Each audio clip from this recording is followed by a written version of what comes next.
Avalanche, Chapter 8, Experiencing the Unconscious, Dreams and Projections onto the Screen of Reality. Upon the most famous and powerful oracular temple of ancient Greece were inscribed the words, "Know thyself." At a simple level, this timeless admonition invites one to seek basic self-knowledge within the ordinary ranges of consciousness. At more profound levels, it encourages an exploration of the whole self and the multitudinal unconscious aspects of being, an exploration made all the more difficult because the outer mind doesn't know the unconscious aspects exist. Further, the outer mind, with its egotistical defenses, must protect itself from unconscious material that is not acceptable to it. Not that the unconscious and its content are wrong, evil, or bad. Rather, this is the important point.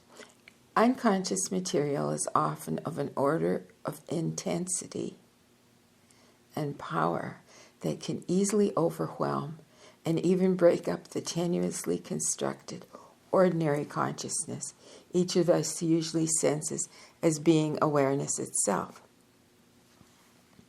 One of the most powerful initiations we experience in the early stages of psychological awakening is the realization that there is an unconscious and that it is vast.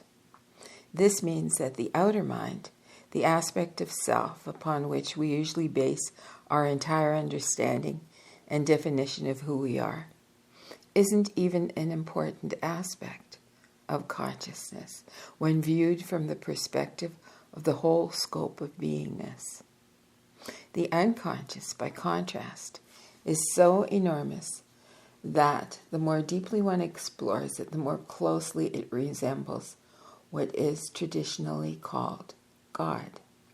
The formal entry into the unconscious aspects of being has long been conducted in religious orders and esoteric schools through a process I referred to previously, which is generally called the mystery training.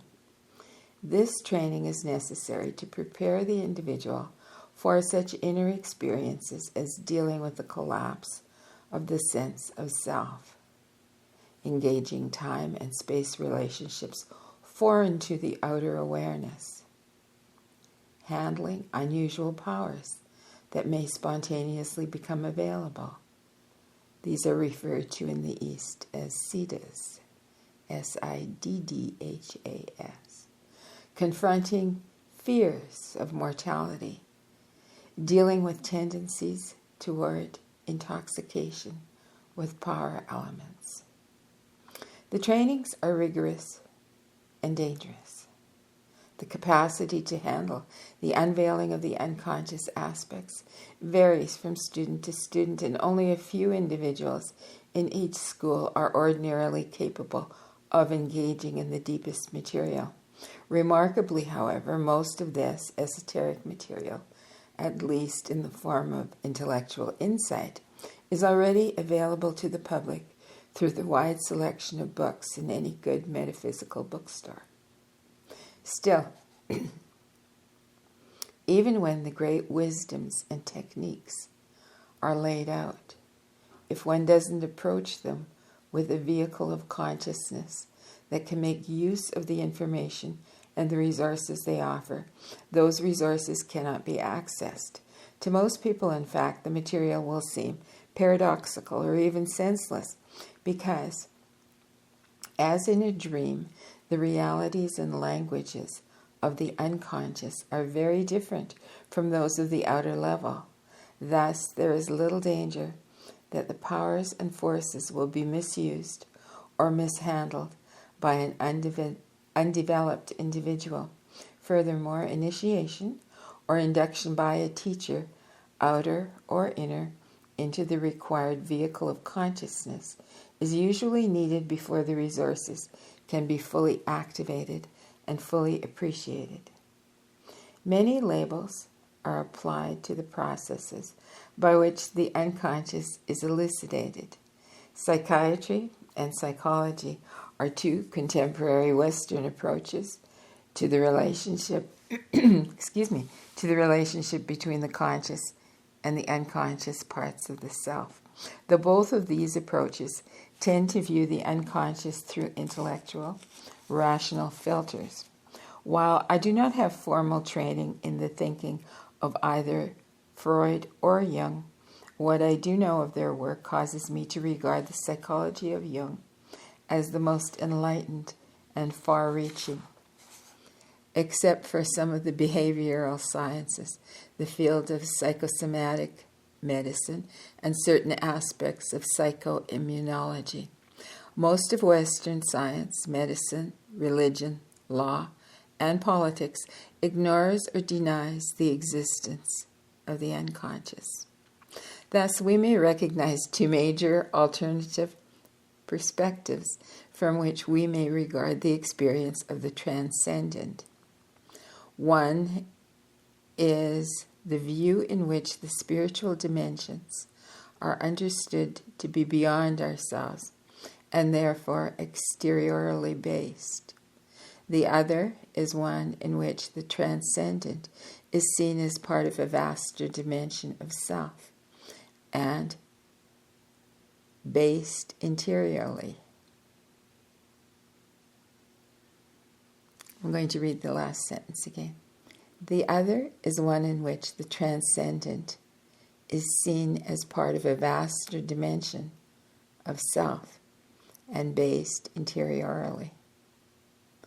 The view one takes depends largely on whether or not one recognizes the existence and significance of the unconscious. Either view is therefore relatively correct, though I regard the interiorly based view as more appropriate and useful to a genuinely expanding sense of self.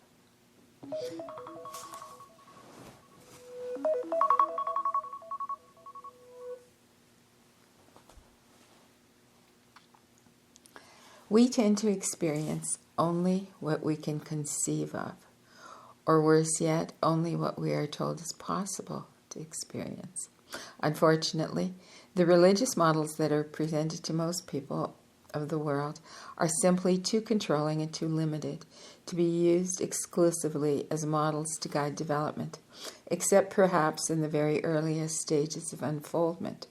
Thus, whichever approach one takes to expanded states of consciousness and to an exploration of the unconscious aspects of self, whether the transcendent is regarded as being within the individual or outside the individual, one should recognize the importance of having a working model or hypothesis that is inclusive and expansive enough to be able to handle the experiences encountered in the expanded states. Because the unconscious is unconscious, it can be observed in only a few ways, and nearly all of them are indirect, like watching a shadow play in Bali.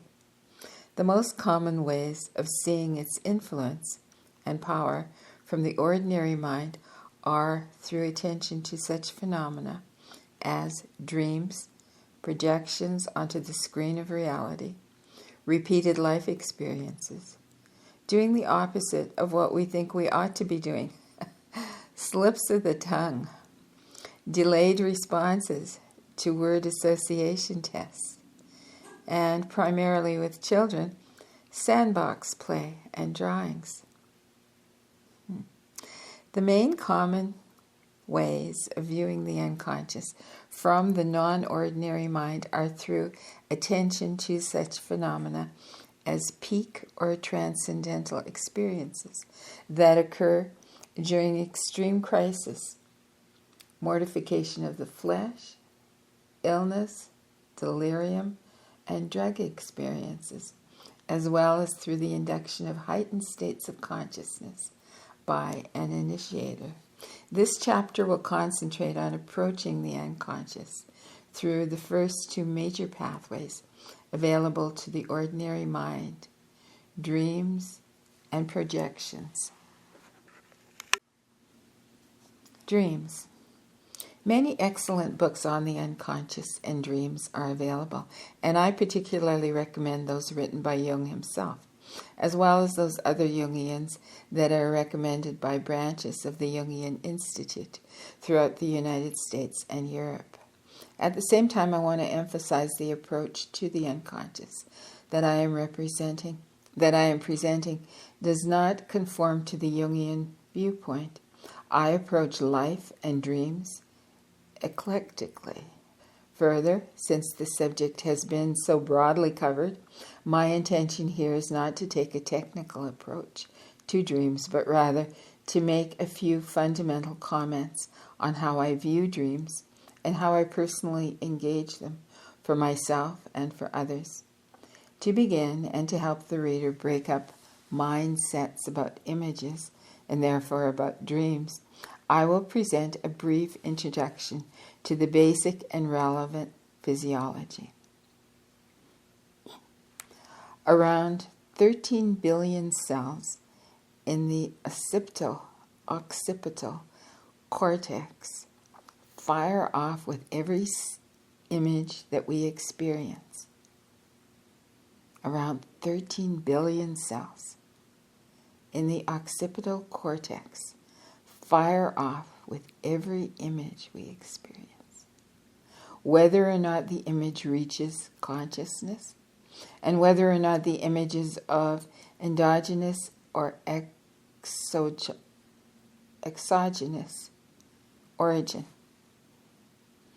The fact that something has caused at least 13 billion cells to fire off in the brain must be appreciated as wondrous. Thus, even before we enter an exploration of the meaning and intention of dreams, we recognize that just from the most elementary physiological viewpoint, they are miraculous and complex manifestations of interacting forces. We can also remind ourselves that the phenomenon of seeking is based on a physical, chemical reality that is quite different from the reality we experience subjectively. The biochemical reactions involved in the process of seeing are too complex to even begin analyzing here, but we can at least note that they are very complex. Actually, just perceiving an image of something outside in quotes, and outside ourselves, confronts us with quite a mystery. For example, in tracing a neural pathway of sight, we find when a biochemical image arrives at the occipital area of the brain, the part at the back of the head, it is upside down. How the image gets to be right side up again and perceived as out there is not known. Let me stress this point. No one knows how the image gets back outside the head again. We can well imagine the many possible ways the original image might be influenced interiorly before the conscious part of us ever gets to view it. Which unknown parts of self are viewing it before our ordinary consciousness does? What is the influence of intrinsic inherited patterns within us? What is the significance of the relationship between the experiences in our life and the events or objects that we are viewing? By the time the biochemical image reaches consciousness, it has been manipulated and altered in ways we scarcely conceive of, much less understand. And there are scientific data showing that often we are, in fact, not watching outer stimuli at all. What we're actually watching, that we are actually watching the stimulations of reality, movies, wherein our mind fills in the details and only updates an image when important shifts in the original stimuli occur. The blind spot, a very large area of the optic nerve, exists in each eyeball and cannot register light stimuli, though we don't experience a large hole in our vision. But such a hole does exist in our visual field, and the existence can be demonstrated through the special testing devices used by ophthalmologists, oculists, optometrists, and neurologists. And when it is done, objects amazingly simply disappear when they are in the area of the blind spot. But the mind somehow uses the surrounding peripheral images and fills in this blank spot, with the result that what we see is not what is actually out there. In addition, most people are not aware that they usually see mostly through one eye, their dominant eye, with the non-dominant eye being supportive, though not primarily a visual pathway. This can be verified by pointing the index finger of either hand at an object 20 or more feet away, and then alternately covering the left eye and the right eye with the free hand. The finger will appear to jump back and forth, pointing directly at the object when the dominant hand is looking, and pointing off to the side when the non-dominant eye is looking. These simple techniques and exercises demonstrate the larger principle. What we see is a function of external stimuli and also of the apparatus with which we see, which translates the stimuli into biochemical forces that represent the stimuli. Plus, at some point, the unconscious aspects of self.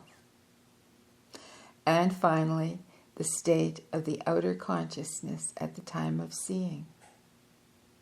From this, we can appreciate that what we see and experience is not a report of a single, unvarying, objective, external reality, but a mosaic of interacting forces from both the exterior and the interior. And the contribution from the interior is important. In fact, it may be the most important factor. This is also true of hearing, as the following account indicates. After a particularly long period of giving conferences, I had taken some time off and found a bed and breakfast manor house in Wales, where I began to unwind. It took 6 weeks for me to find the simple place of beinghood, one that wasn't swept up in my being a teacher, a healer, a saint, a guru, a friend, a brother, a physician, a boss, an organizer. It was simple Brugh, and I was delighted to reacquaint myself with him. Life was reduced to a simplicity of interaction with nature and people at very basic levels. One day, when I had just left the manor house to take a walk along one of the ancient canals that run through many parts of Britain, I suddenly heard my shoes crunching on the gravel walkway in an extraordinary fashion. When I put the experience into words, it loses something, but what happened was that I was hearing that I heard a sound. I was hearing that I heard a sound. I was experiencing sound from a completely different place in my awareness. And it was fresh and exciting.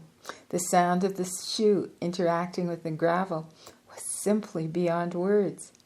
I was shocked into a dimension of ecstasy.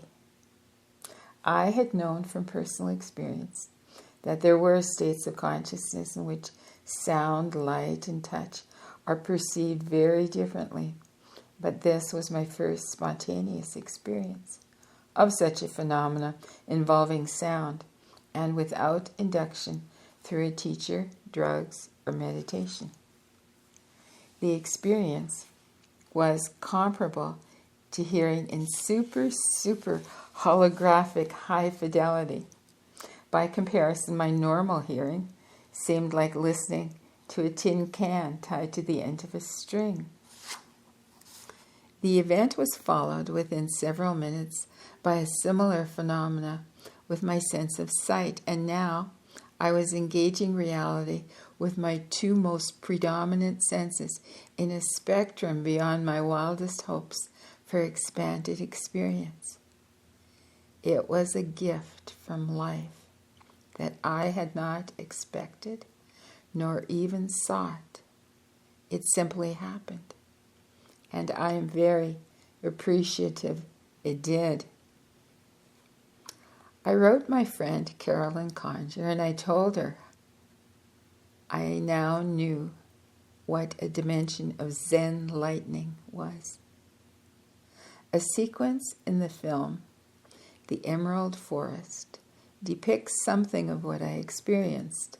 The father and a newspaper reporter are deep in the Amazon jungle, searching for the father's son. It's a stormy night, and the men are using fireworks to attract the natives. Suddenly, they become aware that when the lightning flashes of the fireworks ignite, they can see natives who have gathered and are standing in the darkness at the edge of the encampment. The natives are abruptly visible and then abruptly invisible. For me, this new phenomena was as though someone had left on the lightning. As I experienced half an hour of sustained, super vivid hearing and super vivid seeing from a spacious interior state of consciousness. I can still enter this state by recalling the moment the event first transpired, but I can't hold it for any length of time, and I'm not even sure it should be held for any length of time. I do know it certainly trampled my belief about what was and what was not possible within the ranges of sight and sound. And I was reminded that at any moment all I have experienced heretofore about reality may be only a light brush against all the possibilities available to life and to beinghood. We can understand then that not only do we perceive visual data indirectly via electrochemical transforms, but the unconscious can also project certain inner images onto the screen of reality so that we experience those images as real, though there is no external stimulus to account for what we see. While we are dreaming, we don't question the reality of what we are dreaming or the fact that we respond to that reality. While dreaming, we certainly don't sense the dream images as a conjuring of our unconscious. We sense them as real. And when we appreciate the power of the psyche to create dream images, we should not be surprised that the unconscious can cause objects to appear to exist in our external reality. This capacity of the mind to project and not just to be a receiver of stimuli from the outside is very important to consider when one is evaluating evidence of unusual sightings. Let me read that sentence again. This capacity of the mind to project is not just This capacity of the mind to project and not just to be a receiver of stimuli from the outside is very important to consider when one is evaluating evidence of unusual sightings, whether of flying saucers, aliens, or religious figures such as the Madonnas that are seen by small numbers of children in Eastern Europe today. Indeed, If an experience, whether physical or metaphysical, seems to contradict our conventional understanding, we should approach it with healthy skepticism, but we should also be cautious not to dismiss such things just because they happen not to meet our personal criteria for what's real. All of this points to the necessity of beginning the exploration of consciousness with the unconscious aspects in mind. We in the West have gone about as far in the exploration of consciousness, its conscious aspects and its unconscious aspects, as we have in the manned exploration of the universe. We are only to the moon. Likewise, I feel that we are in the very first stages of sensing the self and the possible realities we can engage. Because dream images can be generated from dimensions of consciousness that are not primarily influenced by outer reality, anyone who has gained the ability to interpret dreams knows the awesome advantage they provide when self-realization and wisdom are desired. Dreams are like looking at an incredibly detailed and often complex blueprint of one's individual makeup, with emphasis on patterns that are presently active or are going to be activated. Dreams reveal the selves that dance our lives at both the unconscious and conscious levels. Dreams are a threshold to understanding universal principles of life in general, and they have a collective as well as individual significance. Dreams present us, in image form, an awareness of the forces that make up a dimension of our being larger than just the outer mind. To really fathom the importance of dreams, a major shift in consciousness is required. We must cease regarding the outer mind and our day-to-day states of consciousness as primary, and begin to experience the outer mind and outer reality as only a small part of who and what we are in our total beingness. From this perspective, all experience, whether dreams, fantasies, visions, feelings, thoughts, or sensory impressions, such as sight, sound, taste, smell, and touch, seem to reflect the deeper nature of ourself and its aspects. In approaching dream interpretation, then, we want to become familiar with the forces behind the images, since the images themselves are only vehicles that carry the deeper intention of the dream material. It's important to understand clearly that the images are not a literal, rational representation of reality. They are symbolic of forces, intention, in relationship, forces that make up a vaster aspect of the individual and the collective to which he or she belongs. Dream images may represent organ systems dialoguing with one another.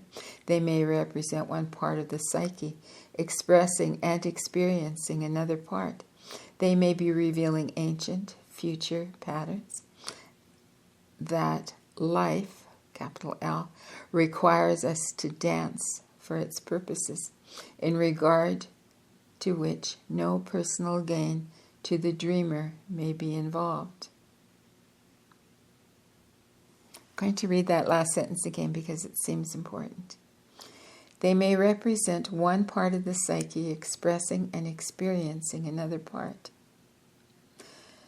They may be revealing ancient, future patterns that life requires us to dance for its purposes, in regard to which personal gain to the dreamer may be involved. Dream images may be interacting with no other purpose than for creative expression, or they may be expressing an attempt to balance the overall makeup of forces within the individual and have little to do with the outer sense of self. As Carl Jung suggested, dreams may be the conscious mind of the unconscious.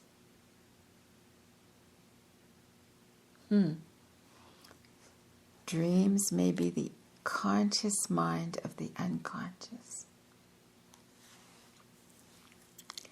Every force can be represented in the conscious mind as an image, though what we are calling forces are not things in and of themselves.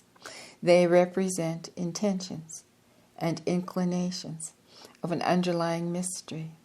The image then is related to the intention or the inclination behind the force and is not an exact equivalent of the force. The effects we see as images are not the generating forces themselves. What these forces actually are is unknown.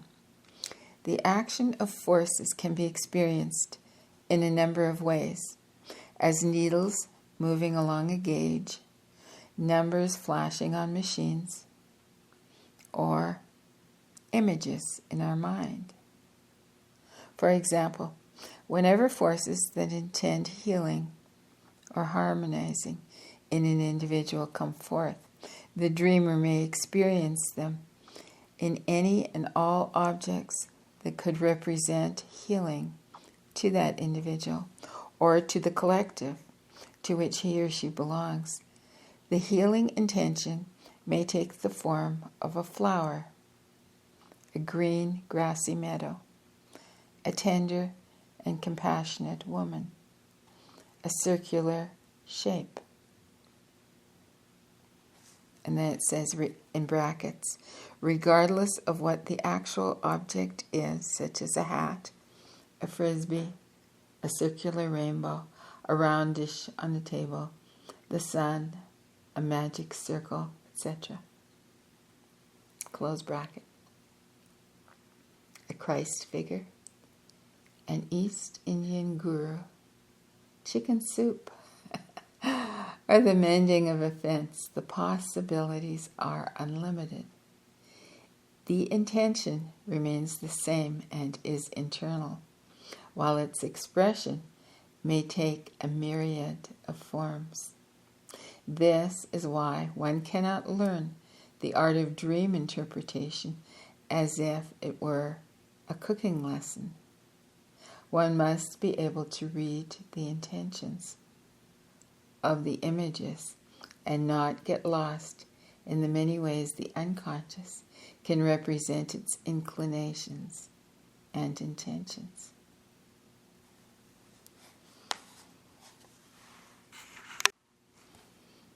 While I am discussing dreams and their importance, I want to stress that the deep psyche which produces the dreams is a master of balance and integration. If we recognize that we are much more than we understand at the outer levels of consciousness, then we can see that the forces experienced in dreams may reflect healing and balancing processes that never reach the outer levels of awareness, yet are profoundly important to the overall beingness.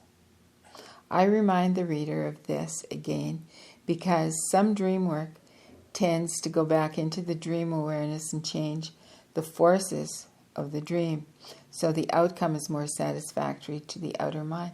But I believe no one should change a dream image or a pattern, no matter what the implication of the dream.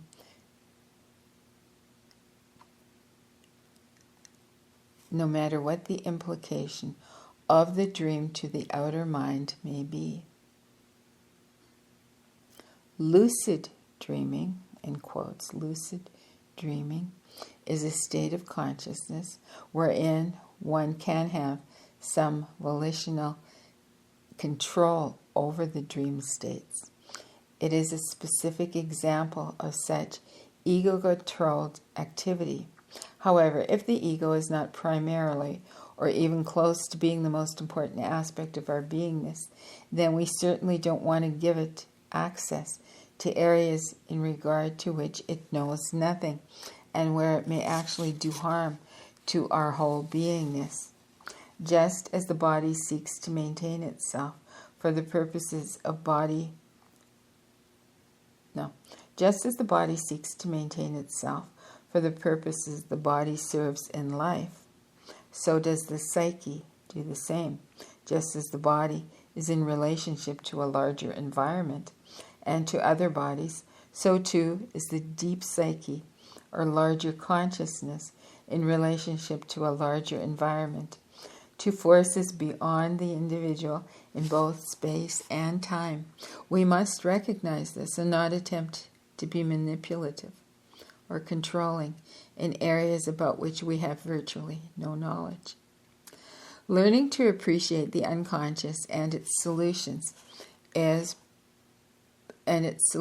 to problems, its way of handling circumstances and events, particularly as revealed through dreams, is a part of spiritual maturation.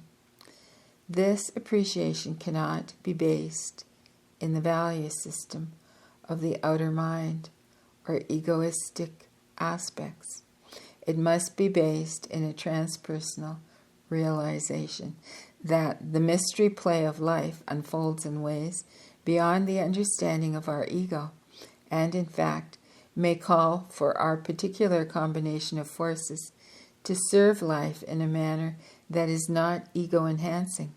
The mystery play may even call for self-sacrifice and personal death. The best example of this is presented by my friend David Spangler during a dialogue he and I were having in front of the participants of one of our annual 5-day year-end residential retreats. As we were discussing this subject of surrendering to spirit, surrendering to the force that directs the unfoldment of life, David pointed out that when we do so to serve spirit, we may be asked to become the blade of grass on which the stormtroopers' boots walk. In dreams, we are interacting with forces that only partially reflect the personal aspects of the individual, and to an even lesser degree, the outer senses of the individual self. Thus, dream analysis involves an appreciation of the deeper inclination of the psyche as it creatively attempts to handle the many selves and their forces within the individual, as well as the forces of the external world and all that implies. One can best deal with the unconscious as it is reflected in dreams by taking the perspective of an impersonal witness to a most profound play, wherein the purpose of the observer is only to appreciate the psyche as it creatively dances the immortal patterns of human existence. Because the psyche does not operate entirely in time and space, dreams can also be precognitive as to the outcome of conflicts engaged by the outer mind and by the body. Thus, dreams are not only illuminating but also predictive, and we can gain value from them if we have the courage to see dreams and ourselves with impartiality. In every residential conference I conduct, we devote nearly 2 hours of each day to the exploration of dream material. This process is so fundamental and revealing, such a truly honest and candid revelation about any individual, that I could not even consider approaching psychological and spiritual development in my work with the persons who study with me without accessing their dreams. Another major aspect of my approach to dream interpretation is more difficult for most people to appreciate and to acquire as a technique. It is the capacity to begin a fusion with the person who is dreaming. This calls on the intuitive ranges of consciousness and requires a change in vehicles of consciousness. If I don't change aspects of awareness when someone is telling me a dream, the dream is often perplexing and confusing and may even seem to border on gibberish. My ordinary sense of self cannot interpret dreams, certainly cannot fuse psychically or psychologically with another individual. The dream interpreter self can. Capital D, capital I. The dream interpreter self can. This ability cannot be taught through words or techniques. It can, however, be inducted in others by a teacher who is in this state of consciousness. This is how the skill is passed on in all the mystery training. The teacher enters a state of consciousness with which the student wishes to become familiar. Then, through being in the quiet, meditative, open, receptive state of consciousness, the student soon begins to find that he or she can enter the same state. This experience, of course, transcends any conventional learning techniques in which dream interpretation might be taught through an intellectual association of images with their presumed meanings. What most beginners fail to understand is that an image is only the representation of a force, which itself is the vehicle of an intention. I'm going to read that sentence again because it seems very important. What most beginners fail to understand is that an image is only the representation of a force, which itself is the vehicle of an intention. When that same image appears in another person's dream, or in another dream by the same person, the beginner who depends on image meaning associations will recall the previous interpretation and erroneously assume that the image in the new dream has the same meaning as it did before. These brief comments about approaching the unconscious through working with the meaning of dreams will, at the very least, help prepare the individual for a deep, rich, lifelong encounter with his or her own unconscious aspects. If at this stage the meaning of a dream eludes the dreamer, he or she should write down or voice record the dream for later consideration. The dreams should be recorded in one form or another anyway, as there is a tendency to forget or to distort material that is dreamed. As the experience I recounted in Chapter 1 suggests, there are some dreams I wrote down as many as 41 years ago and have only recently taken on meaning and significance for me.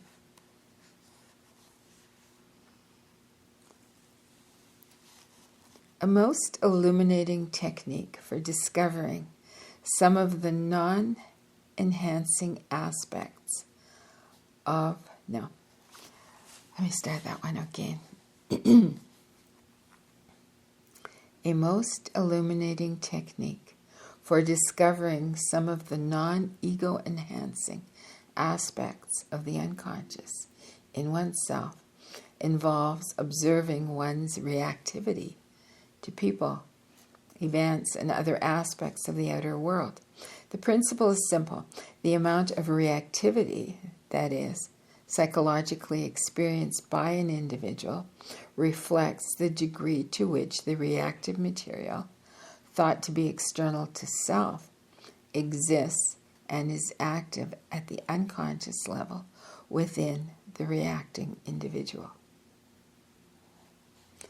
Through the unconscious mechanism of projection, the deep psyche causes aspects of our larger beingness, which are often unacceptable to the ego, to appear to be either subjective truths or to be features of what we call the outer world, the real world, real in quotes. We are not aware that the projection of our own inner material has taken place. We think the outer events are as we sense them to be, not realizing that we have distorted the appearance of outer reality through unconscious forces that influence our perception of the event. This phenomenon is actually an example of the operation of the principle of correspondence. When a pattern of forces is active in the unconscious of an individual, the outer reality and the outer... When a pattern of forces is active in the unconscious of an individual and outer reality contains an event, person, or action that even remotely resembles that pattern, the individual will project the unconscious pattern onto the outer reality. This can obviously create a distortion in the perception of the outer reality of which the individual is unaware, which explains why different people often describe the same event in very different ways. Attorneys take great advantage of individuals' subjective interpretation of outer events when they construe reality in a way that is most advantageous to their clients. When presenting arguments in favor of the client, a defense attorney knows the client's innocence or guilt is not at issue. What matters is whether a jury's reality system and the witness's reality system can be influenced to favor acquittal. The opposite holds true for the prosecuting attorney. What is experienced as reality by the jury and by the witness is not necessarily what happened in actual reality. The pointing finger is a great way to remind the outer self that an unconscious projection is operating. It is an Oriental insight thousands of years old. Whenever you catch yourself pointing an accusing finger or anything at anything or anyone, whether it be the apartheid government of South Africa, the issues of nuclear power or weaponry, the way someone dresses or behaves, or how you feel about an adult who sexually abuses children. The hand that is pointing has only one finger pointing out there, while it has three fingers pointing back at you. This awareness is most appropriate, as the real struggle with the material is predominantly at the unconscious levels of your very own nature, and thus beneath your conscious awareness. The reactivity is a consequence of your defending against your unconscious knowledge that the very thing that you're pointing at, what you think is so terrible out there, is in fact a powerful characteristic, impulse, or pattern in you, which will most likely display itself from time to time in your own life. And while you remain unaware of what is really going on, the psychic energy that you expend for defense and for projection is unavailable for psychological and spiritual transformation.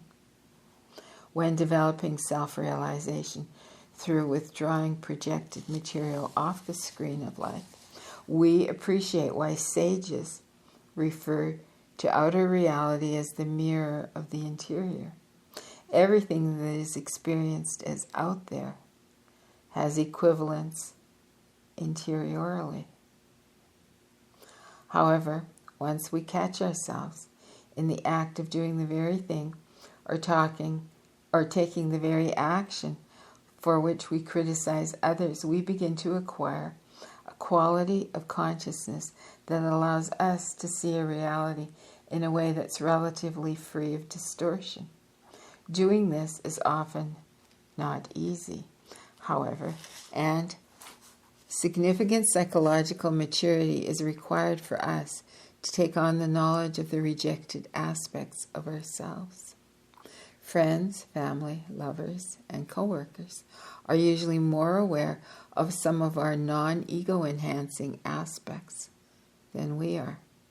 Most people who seek to hasten the process of self-realization by becoming aware of reactive feelings, of how they respond to projections onto the world of their unresolved and disowned aspects, are shocked to discover that the degree of their projection is far greater than they initially thought.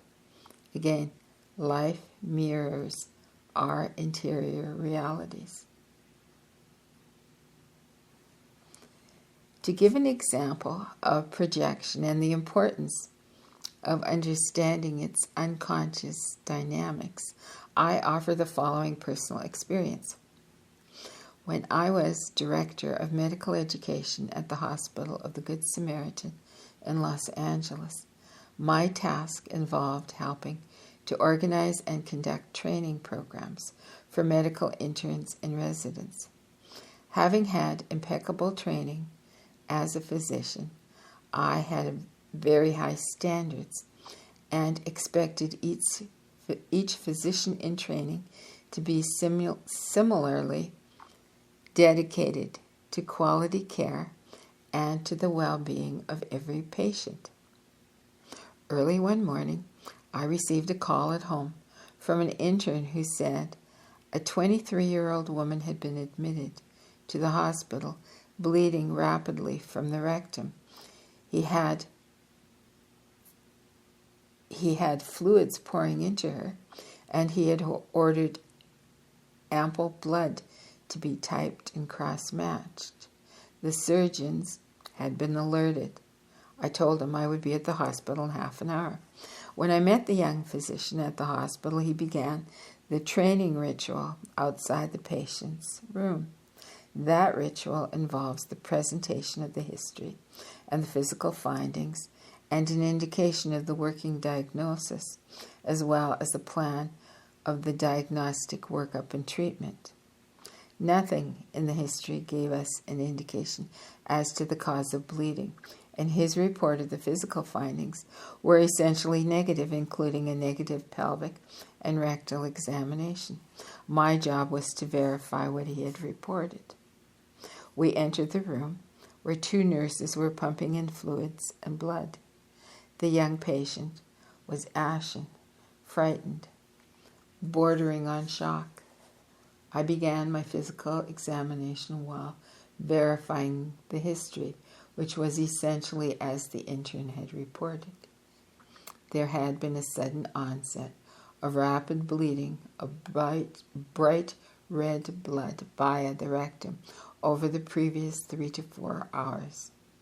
The physical examination was normal except for the evidence of blood loss and the consequent changes in blood pressure, heartbeat, and respiration.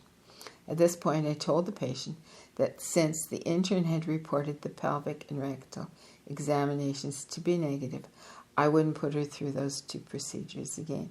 Her eyes widened, and she said weakly, "He didn't do a pelvic and rectal examination." I felt a welling up of anger, the deep, smoldering kind. The intern had lied to me.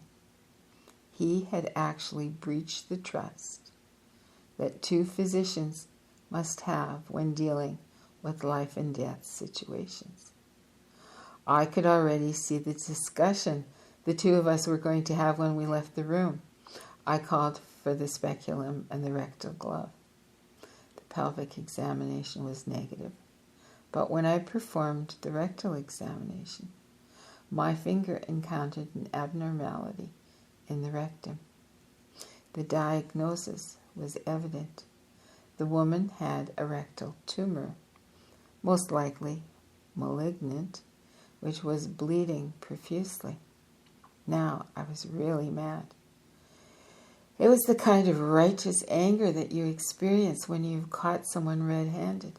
Not only had the intern lied to me, but he had also neglected to perform the most basic physical examination procedure required on a gastrointestinal bleeder.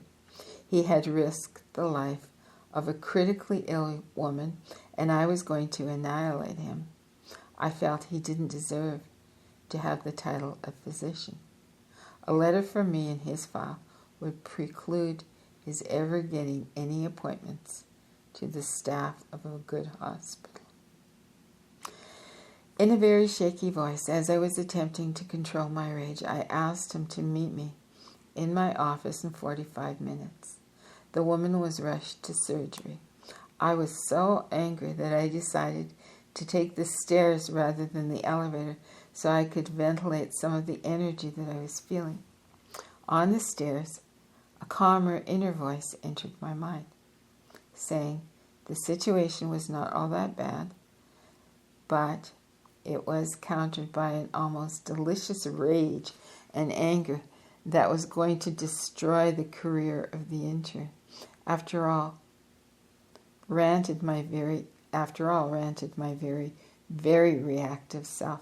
He had broken a sacred covenant and jeopardized the life of a young woman. My reputation was that of a fair-haired golden boy of medicine.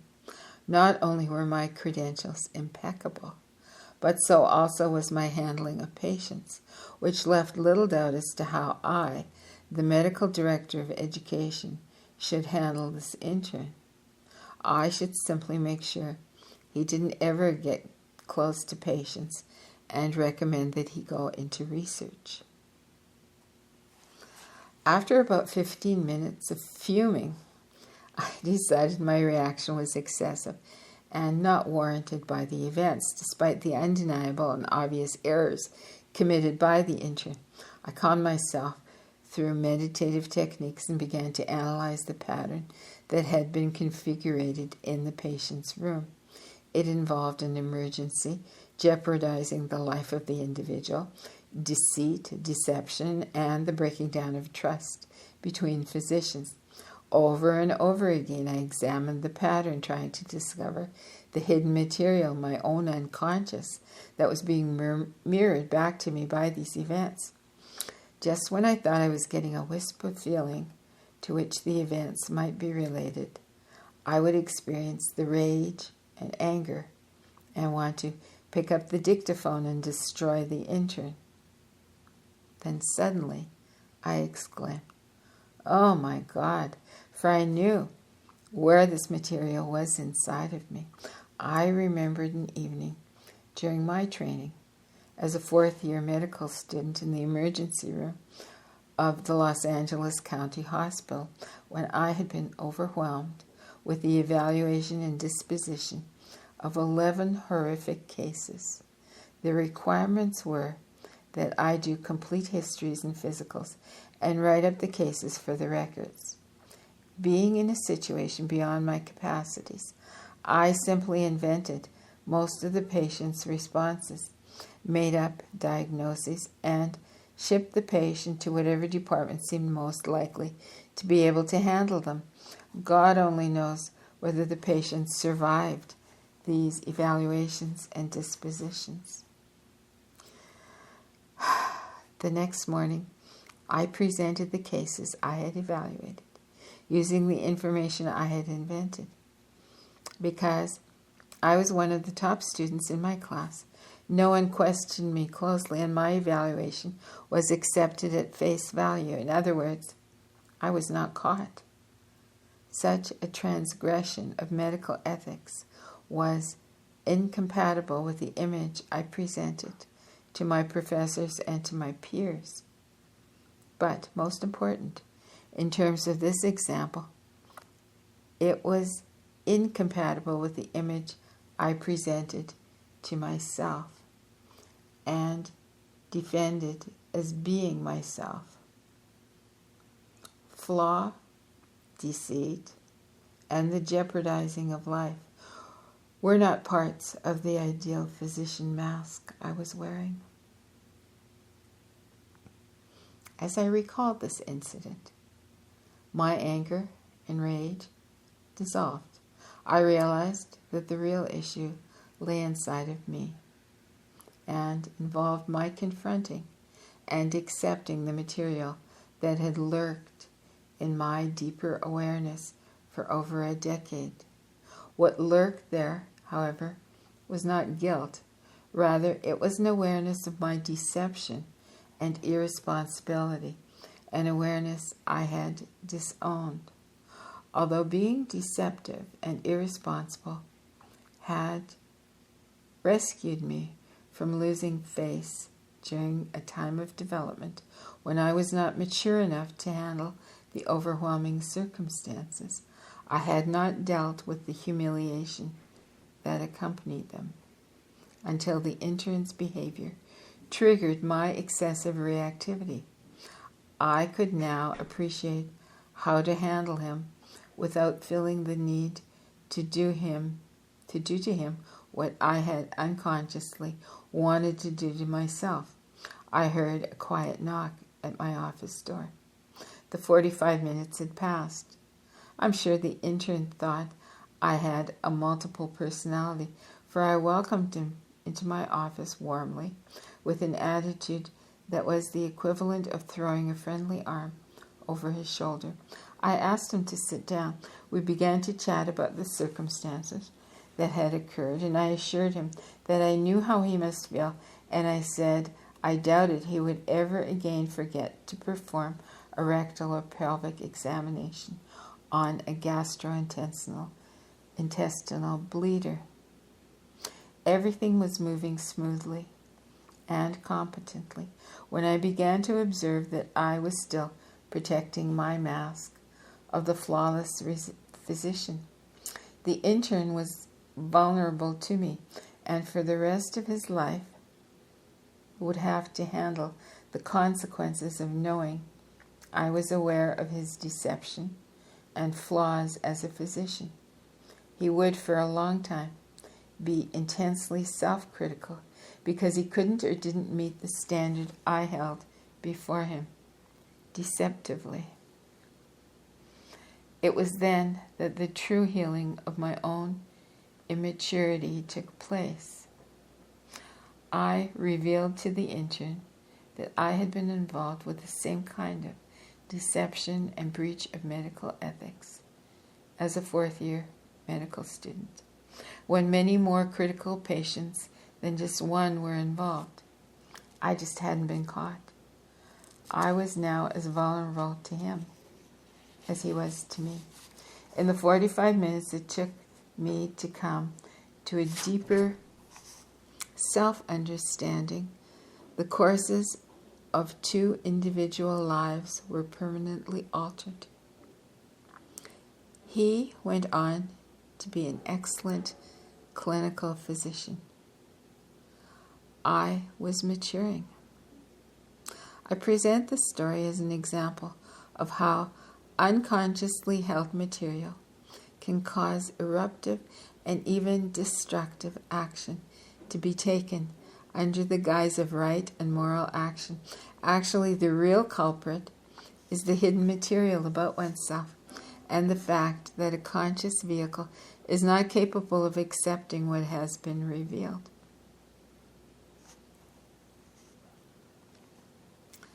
The present concern about whales, gorillas, rainforests, elephants, and so on all bespeak an unresolved material surrounding death.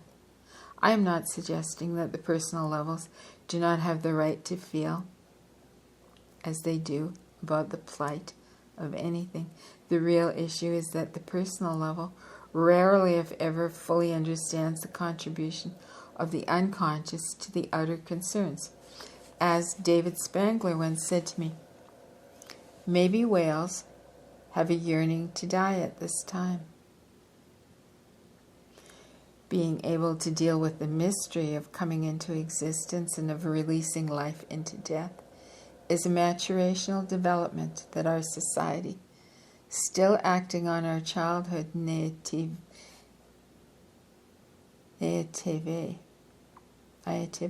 no. Oh, I can't pronounce this word. Naivete? Yes, that's it. Naivete. Childhood naivete. N-A-I with 2 dots over it. V-E-T-E accent acute. Okay. Refuses to encompass. When the issue of death is integrated, we might have a better chance to make wisdom choices rather than only partially informed rational choices about whatever may be troubling us. Several billion years ago, an event took place on Earth that is reported to have destroyed over 90% of all life forms then present. It was so devastating as to have made the contemporary destructive potentials of humanity seem tame and quite manageable by comparison. The event was the appearance of plant life that produced oxygen. The event was the appearance of plant life that produced oxygen. Prior to that time, almost no life on Earth used oxygen as a source of energy. In fact, oxygen was, and still is, a very toxic substance. Most people don't realize that breathing 100% oxygen for more than a few hours can injure the lung tissue and actually destroy it if prolonged for a few days. Although the production of oxygen destroyed most of the world's life forms, new forms appeared that could handle the oxygen production of the plants. Our life form is one that developed because of the tragedy in quotes. In fact, most authorities agree that only 2% of all life forms that have ever been present on the Earth survived the creative processes of the planet. 98% have entirely vanished, and some of them were here for hundreds of millions of years before becoming extinct. In every ice age of which we have passed through, in at least 7,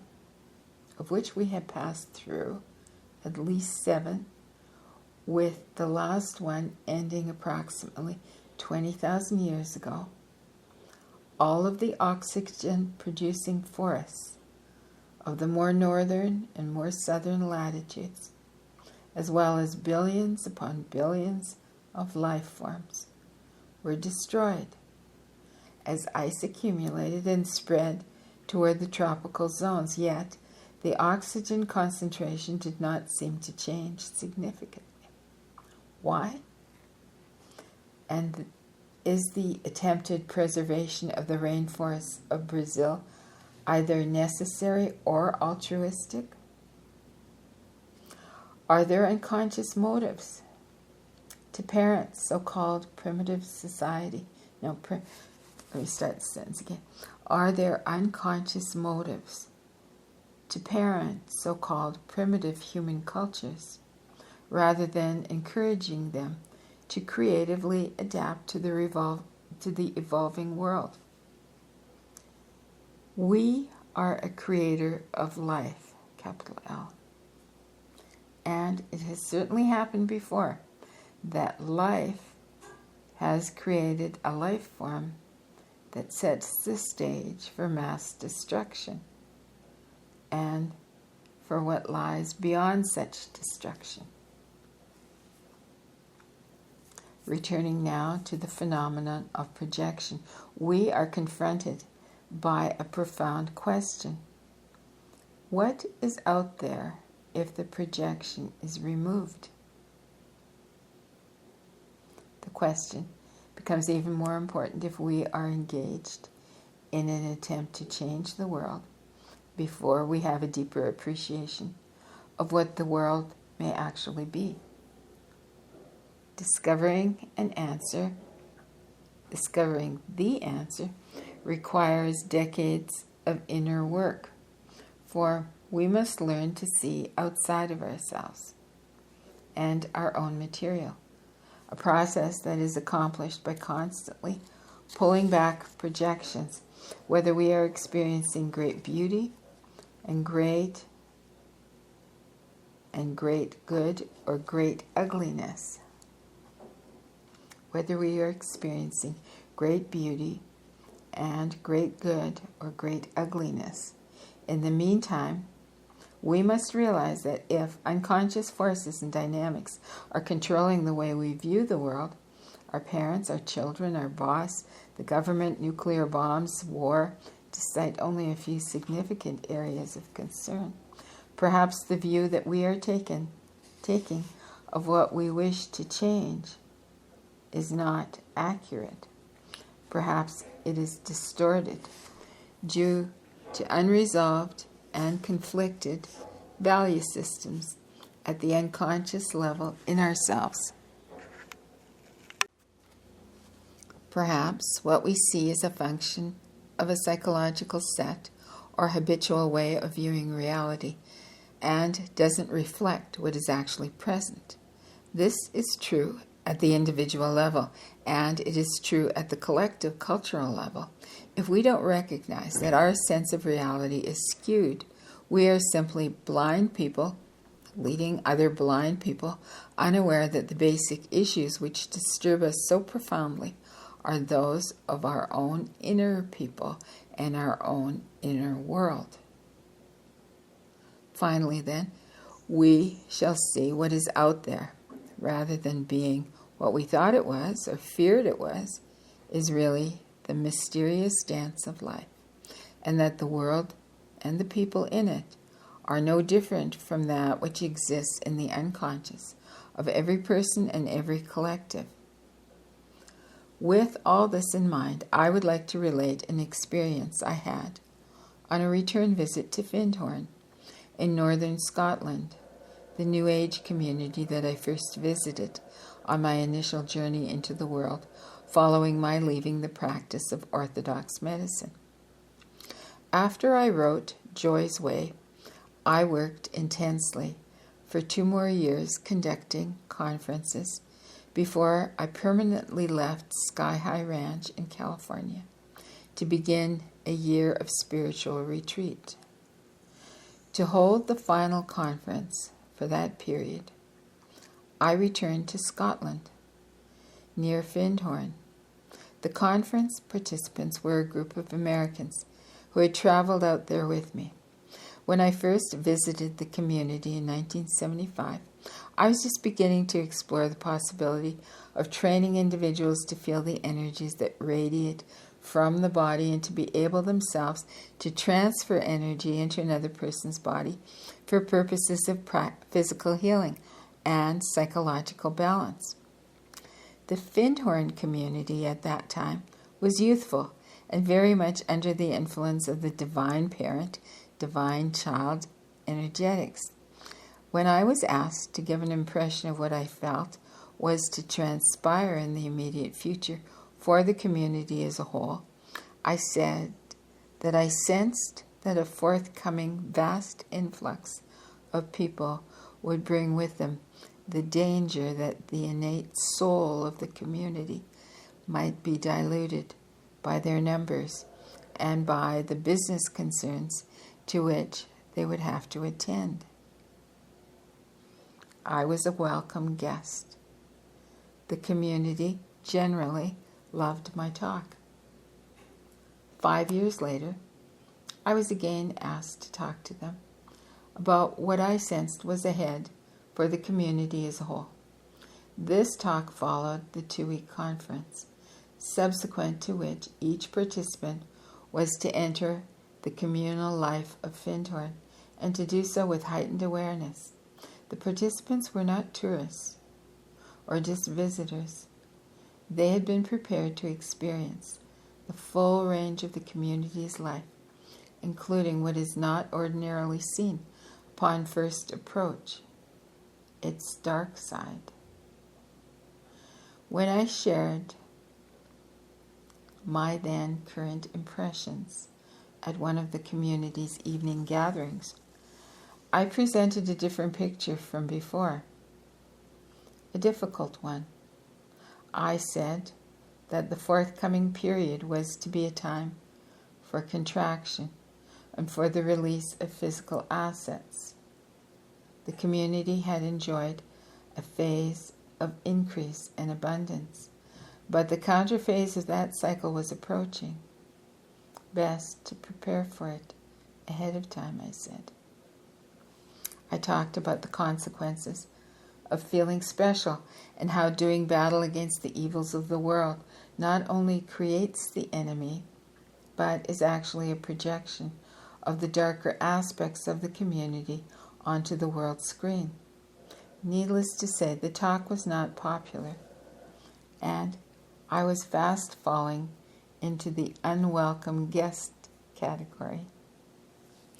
I would soon be seen as whatever was unresolved in the community at the unconscious level.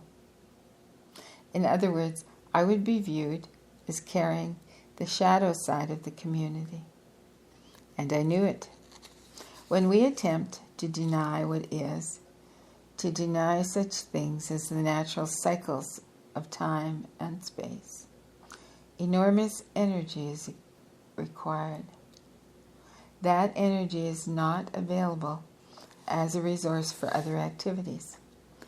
In this case, the denial by the vast majority of the members of the community of anything that threatened their external values and beliefs was evident. The wisdom of recognizing both expansion and contraction was not part of the general belief system of the Findhorn community, as it is not part of the New Age thought process in general, despite assertions by most partisans of the New Age that they are promoting such virtues as selfless service to the world. New Age beliefs in the specialness and innocence of the New Age are, in my opinion, regressive toward the infantile, if not the fetal. Such ideation tends to be self-centered, concentrating, for example, on images that ignore the contribution of the destructive. Near the end of this communal post-conference living experience with the Findhorn community, an evening of sharing and entertainment was at hand. As I was on my way into the meeting hall, the community poet aggressively approached me. I had already had one brief encounter with him a few days earlier when he asked if I would talk to his students, and I declined. Now, he was filled with rage and anger. I thought he was going to hit me, but instead he hissed something about what he was going to present at the ball, in the hall that evening, and I began to center myself. The first part of the evening's entertainment consisted of amusing skits and some singing. Then the community poet came on. He caught my eye. I knew I was going to be his sacrifice. In venomous poetry, powerful and afire with wrathful righteousness, he unleashed the dark feelings and destructive forces of the community. The objects of his rage were the Americans in general, and myself in particular. We were portrayed in terms that would make fecal material seem sunny by comparison. His attack centered around money and power, the dark side of any endeavor that wears the mask of great good and service.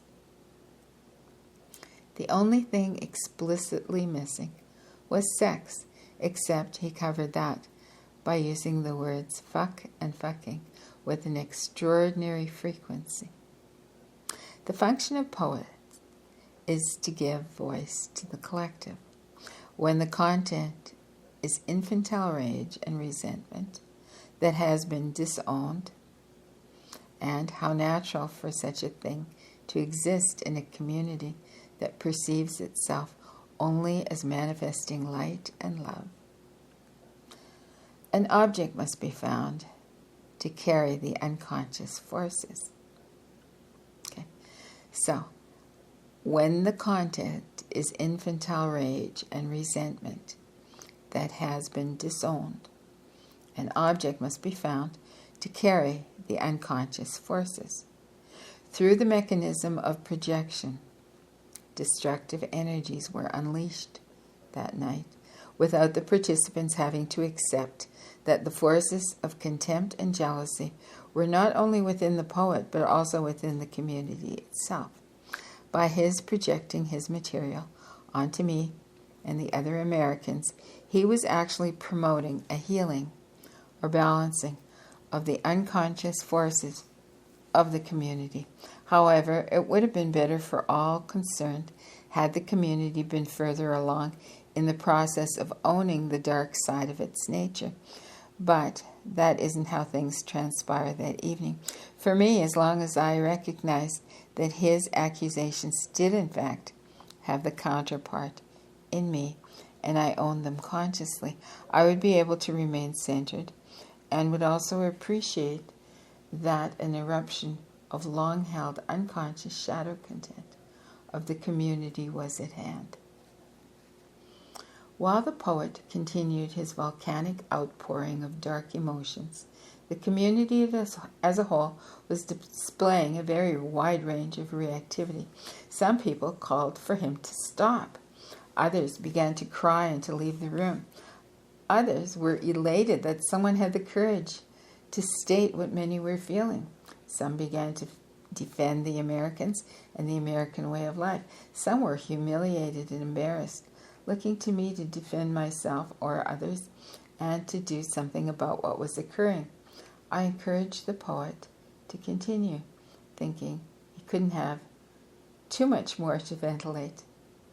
But he did.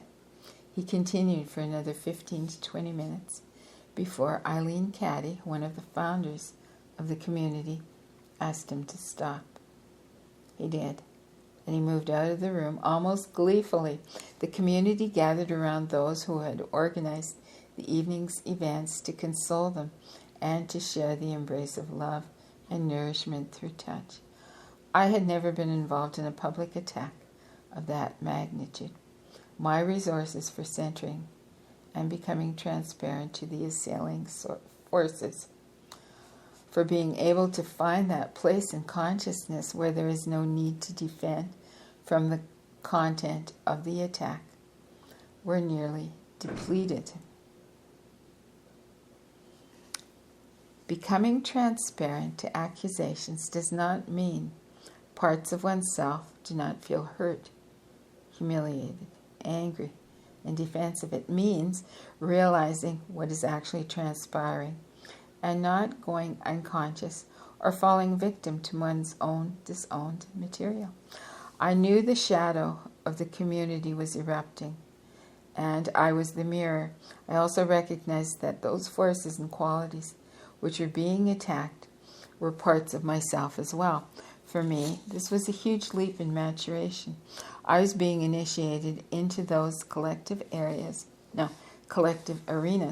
of consciousness where one handles the unconscious projections, not just as one individual or as a few individuals, but of a larger collective, in this case, the entire community. I've often wondered how presidents of the United States handle mass projections when over 250 million people unconsciously project disowned shadow content onto their leadership. How does a president handle this? A good case in point was the sacrifice of Richard Nixon for the public good. The unconscious forces behind the sacrifices were the disowned individual and collective capacities to deceive, to lie, to cover up. This dark counterpart image of self is too disturbing to individual and collective masks of morality and goodness. In other words, all the reactive accusations against President Nixon were also America's own dark side, which, in the case of the president, were too close to senses of public identity for us to tolerate. The social immune mechanism was activated, and the perceived threat was disposed of. Few people survive such a collective sacrifice. They die in grief and humiliation, or alienation. Richard Nixon did survive, and I admire him for this. To recognize the capacity of any collective to sacrifice individuals or other collectives in order to defend itself against its own unconscious forces is a shocking social insight. For instance, if we want to know what the dark side of America is, all we have to do is ask what country and what system of government we do not tolerate at all or tolerate the least. Up would pop the Union of South Africa, and until recently, the Soviet Union. To help understand the fact that the projection of collective shadow content is behind these feelings and attitudes, all one needs to do is go to the very same countries and ask the people there what they think of America and Americans.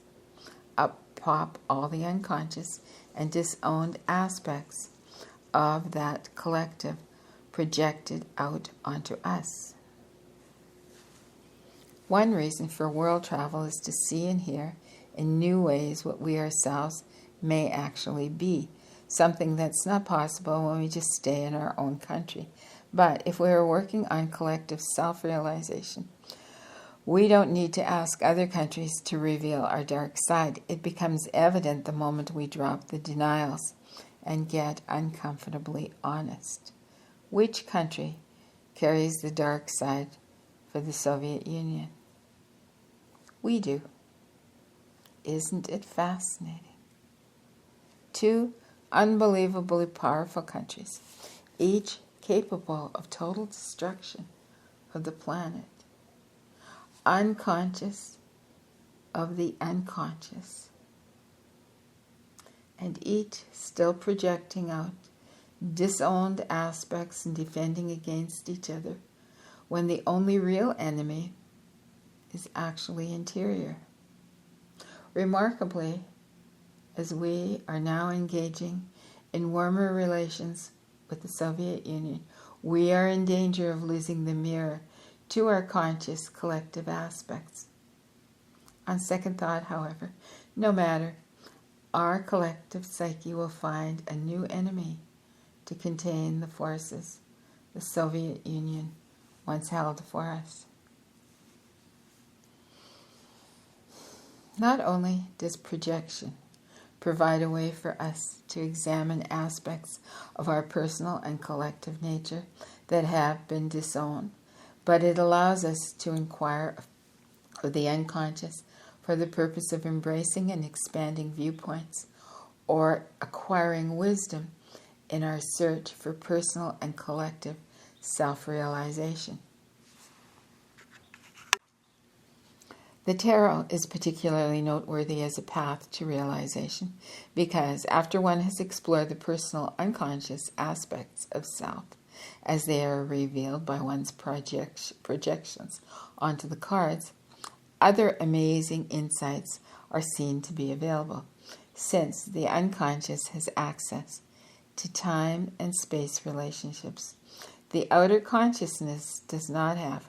One can use the cards to experience realizations about the deeper psyche of others, the world, and the universe that transcend the relatively narrow space and time limits of the outer mind. After having explained the material that I presented in Chapter 7 involving cloud reading capacities of Hawaiian kahunas, I sometimes ask participants in my workshops to read the clouds themselves, when the weather makes that possible. The approach that seems to work best, involving their entering a quiet, meditative state of consciousness, posing a question to the universe, and then opening their eyes and looking at the various clouds until an intuitive zing attracts them to a particular cloud or pattern of clouds. The association around the shape of the clouds or the feelings that they have about the cloud pattern either suggest or directly provide the answer to the question that they posed. I've been astonished how the unconscious can use patterns in the external world to reveal information that is the unconscious has gathered from interior resources. I'm going to read that last sentence again. I have been astonished how the unconscious can use patterns in the external world to reveal information that it, the unconscious, has gathered from interior resources. As an example of the diversity of possibilities that can emerge from the projection of inner material, I will conclude